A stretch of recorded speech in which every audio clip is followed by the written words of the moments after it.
Selamat jumpa kembali sahabat Pi Network yang saya cintai, dan semoga kita semua mendapat keberkahan dari Allah Subhanahu wa taala. Kali ini saya akan menjelaskan tentang dua hal yang disampaikan oleh Kortin. Pertama, di masa enclosed minded dulu itu sekitar tahun 2022 ya, bulan Juni,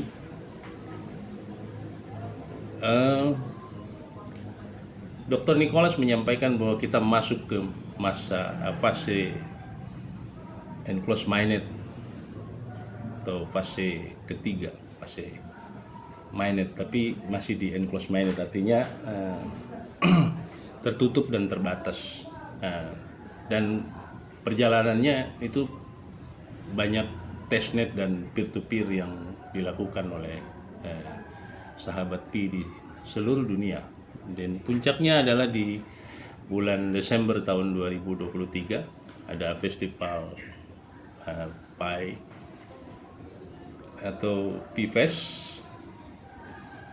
Festival, dan itu di 155 negara melaksanakan dengan baik, dan Indonesia termasuk yang paling terbesar menyelenggarakan Pi Festival. Dan nilai yang tergambar jelas bahwa 99% pioneer di seluruh dunia mendukung nilai global atau GCV ya.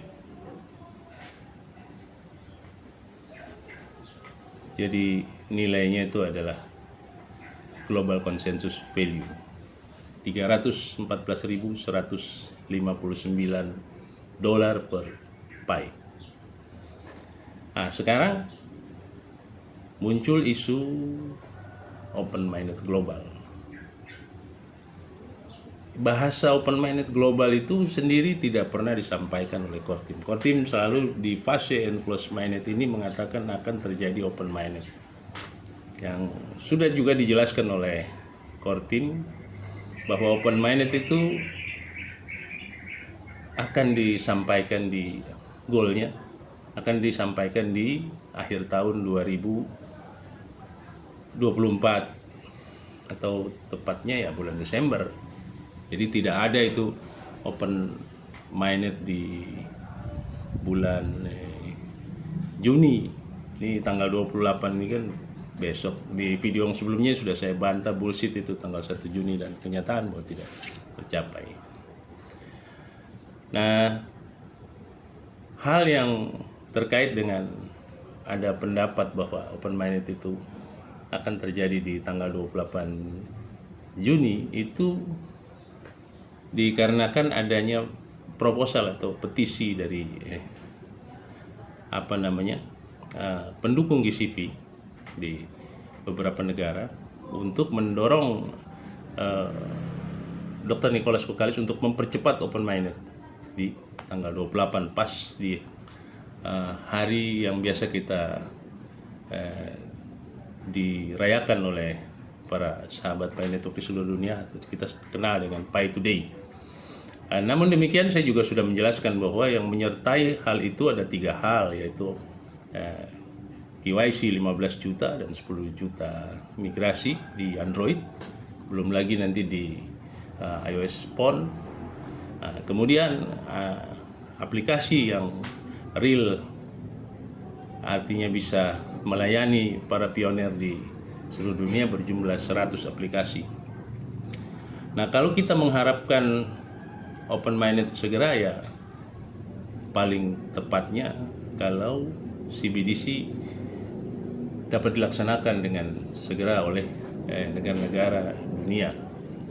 Itu pasti nanti CBDC itu central bank digital currency. Sifat daripada uang digitalnya sendiri tersentralisasi terkait dengan sistem moneter negara-negara yang mengeluarkan CBDC. Tetapi untuk transaksi nanti mereka harus menggunakan blockchain yang terdesentralisasi. Jadi CBDC itu menganut 2 paham. terkait sistem moneter negaranya sentralisasi, tapi untuk transaksi menggunakan pola atau sistem yang terdesentralisasi. Nah, sistem yang terdesentralisasi dalam blockchain yang paling mungkin digunakan cuma baru satu, yaitu blockchainnya Pi Network yang memang sudah berbasis Web 3.0. Jadi bisa terhubung kemana-mana dan transaksinya itu sangat cepat ya, diuji coba oleh kita 3,5 detik, transaksi sebesar apapun bisa dilaksanakan. Sekarang kita balik mengenai open minded sendiri. Open minded itu istilah yang kemudian open minded atau open mind network atau terbukanya jaringan kerja besar. Istilah ini kemudian didegradasi sendiri oleh core team dengan istilah open network. Nah, open network ini seperti apa sih? Artinya terbuka jaringan-jaringan. Saya berasumsi bahwa open network itu diselenggarakan per negara yang siap. Nah, negara-negara yang siap itu di dunia China yang di urutan pertama. Jadi industrinya udah siap, kemudian sistem perbankannya sudah siap, dukungan pemerintah juga kuat, pionernya juga jumlahnya besar. Nah, hanya masalahnya kendala di Cina sendiri itu ketika saya berada di Cina menandatangani perjanjian kerjasama untuk nilai GCV itu saya melihat bahwa yang KYC di sana itu masih sedikit dan ini mungkin akan dikejar oleh core team supaya KYC di Cina itu bisa berjumlah banyak sehingga transaksi bisa berjalan. Nah, ini kalaupun bisa terjadi di Cina open network ya, bukan open mainnet, open network bisa terjadi di Cina. Makanya satu kebahagiaan juga buat kita membuktikan bahwa koin Pi bukan kaleng-kaleng. Itu yang pertama. Kemudian nilai sendiri, nilai GCV itu saya meyakini bahwa nilai GCV akan berlaku karena terbesar pendukungnya adalah GCP. Memang Amerika mengajukan $1 juta per Pi dan Eropa mengajukan 500.000 sampai 600.000 per Pi, ada variatif. Cuma masalahnya pendukung terbanyak ke $314.159 per Pi. Nah itu. Jadi dari sini kita semua berharap dan menunggu apa yang akan disampaikan oleh core team di Pi Today. Apakah cuma sekedar Pi Festival juga di mana aplikasi melayani pioner atau P2F, atau ada pengumuman penting. Biasanya di hari-hari keramat itu tanggal 14 Maret dan tanggal 28 Juni itu ada pengumuman penting. Ya mudah-mudahan saja nanti pengumuman pentingnya bisa menyangkut open network di negara tertentu atau bisa juga tentang nilai seperti yang disampaikan oleh beberapa teman pendukung GCV yang mengajukan petisi. Mudah-mudahan saja terjadi. Tapi yang paling penting adalah kita harus meyakini bahwa open mainnet atau mainnet launch itu bisa terjadi di akhir tahun ini, sehingga di tahun biasanya setelah mainnet launch itu pelaksanaannya 3 bulan kemudian, maka di bulan Maret tahun 2025 kita semua bisa berjaya dan para sahabat Pi Network akan masuk ke strata sosial yang baru, di mana akan muncul para orang-orang kaya baru dan merubah strata sosial yang tadinya di bawah jadi di atas dan yang di atas turun ke bawah.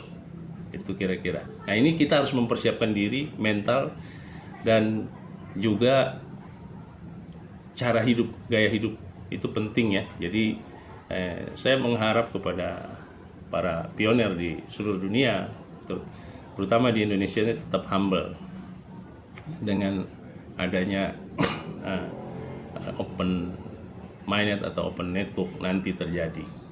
Indonesia menduduki urutan keempat negara yang paling banyak pioner, dan tentu kita berharap bahwa Indonesia bisa menjadi salah satu pelopor yang mendukung Pi Network dengan betul-betul menjalankan apa yang diinginkan oleh Kortim.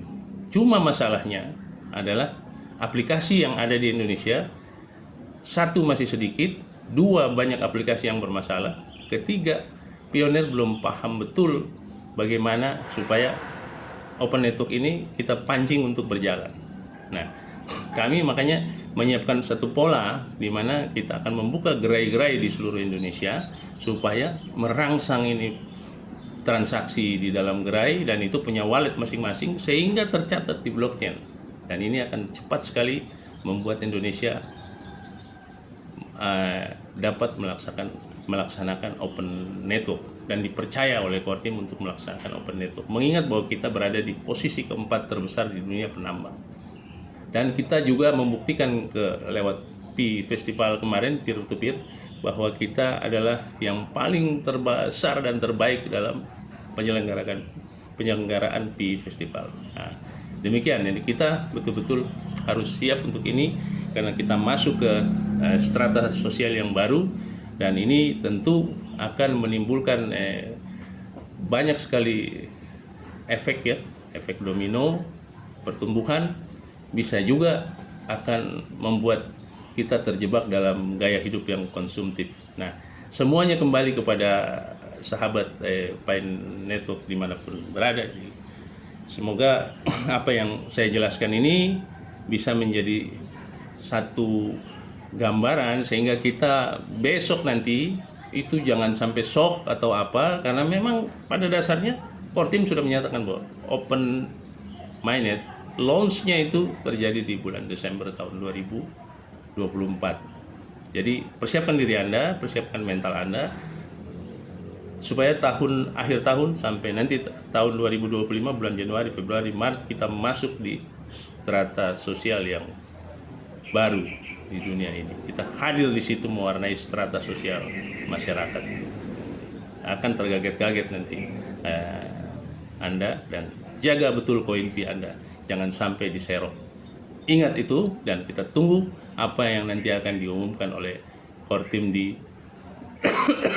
Pi Today tanggal 28. Terima kasih sudah mau menonton video saya.